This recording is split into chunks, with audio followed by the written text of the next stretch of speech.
Hello, IGN. My name is Jose Otero. I'm here once again with Brendan Graver. Heyo! And we are talking about Wii U's Game of the Year, which is Super Mario Maker. Game of the game! It was the overall winner in IGN's Game of the Year voting for the Wii console. U, Yep. not for everything. Sorry, kids. It was nominated for Game of the Year. Yeah, it was nominated for Game of the Year. And what a game. I mean, oh, man. So you're seeing in real time what happens when you play random stages in Super Mario Maker.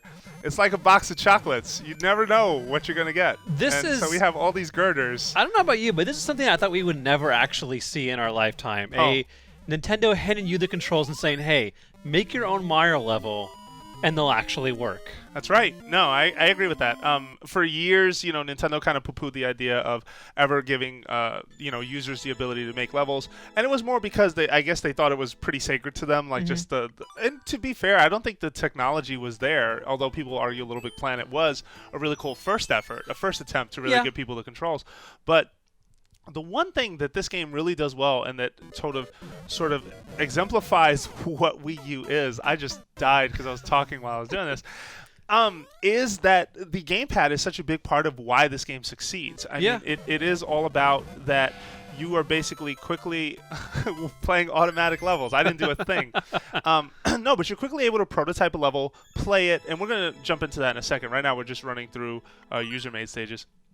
But just the idea that you can quickly use a touch interface and just immediately have something playable and be able to test it, and then come up with the rule of, hey, in order for this stage to be uploaded, you have to actually finish it.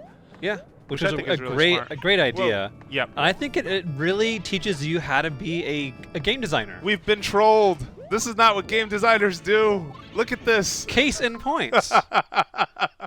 Start if you over. name your level Impossible 3, people might not play it because was that the name? I didn't read it was it. Impossible 3. Okay, so why don't you talk a little bit more? What else sort of stood out? Because no disrespect to Splatoon. Splatoon was a fantastic game. It sure was. That came out this year. But I think like the way that it allows you to, test out a level, see what works, what doesn't work, have a theme, and then even after you've beaten it and uploaded it, you can still go back and make changes. Like you can, having the death, like the little X mark where you died, be able to go back and see where people died in your level and say, Did you hey, see that this disrespect? part is a little too much. Or maybe people are actually going around the level and seeing the comments and going back and making new iterations. Yep. And teaching you, like, having everything fly at the screen isn't fun. At the beginning it was, but then it kind of grows old quickly, and people found different ways to make new things that are now like you see a staple in all levels, like having those, like the helmets and having a pipe underneath it to infinitely spawn a helmet for you to get past this next area. So I can beat this stage. I just want to say. Of course.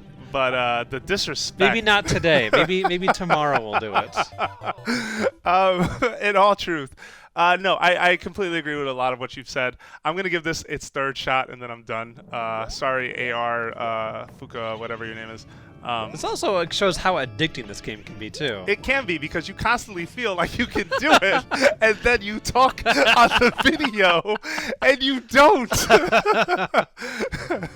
I want to do it over. I did now. I did now. All right. I'm going to redo it right now. You talk. All right. Let me focus. Too busy laughing at your failure. Yeah, pretty much. And you should enjoy it, because this is kind of what makes this game a lot of fun, in truth. This is a very social game, too. I mean, this was made for YouTubing, for sharing, and saying, like, hey, play my level. Seat. Yeah, exactly. Through the whole thing. Like, you're just there, like, is he going to make it? Is he not going to make it? Just recently, Awesome Games done. Whoa, you got to be kidding me. Enough. Pull the plug. Pull the plug. Oh, I can't do it. I can't do it. I will do it for you. All right, save and quit. We're gonna you know what? I'm not gonna give you this. No, I'm gonna skip it. It's fine. Anyway, show the making aspect. At some point, yeah, maybe. I think their design is so slick. Their tool palette that it's harkens really smart. back. We talked about it, yeah. Like the idea of just like using this touchscreen, like quickly dragging and dropping things, prototyping something. And if you follow Nintendo, if you know a lot about Nintendo, you do know that prototyping is a big part of how they make their creations. I mean, like it's crazy in interviews to talk to these guys and hear things like, you know, we didn't plan for the cat suit. We just wanted something that would have you clean the walls, and we landed on cats later. But we prototyped the idea first, and so you're quickly like just throwing together stages using the stylus, using just a very intuitive way of doing things. And you know, you're drawing pictures if you want and coins, whatever you want.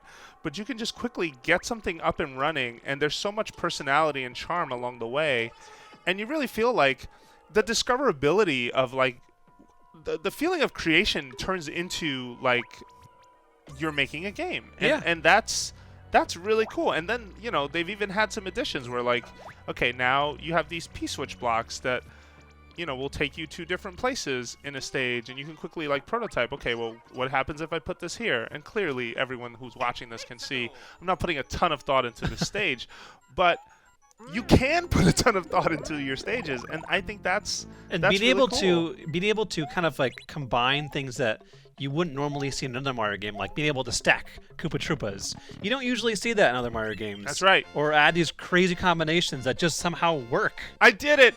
Yeah, and I think that's ultimately what gives this game a lot of its charm. So there you have it, folks. Super Mario Maker is Wii U's Game of the Year here on IGN. It's a fantastic game. If you have a Wii U, you absolutely should own this thing. Must own. Must own. And for more Nintendo, and Splatoon ain't bad either. And for more Nintendo coverage, you're already in the right place. At IGN.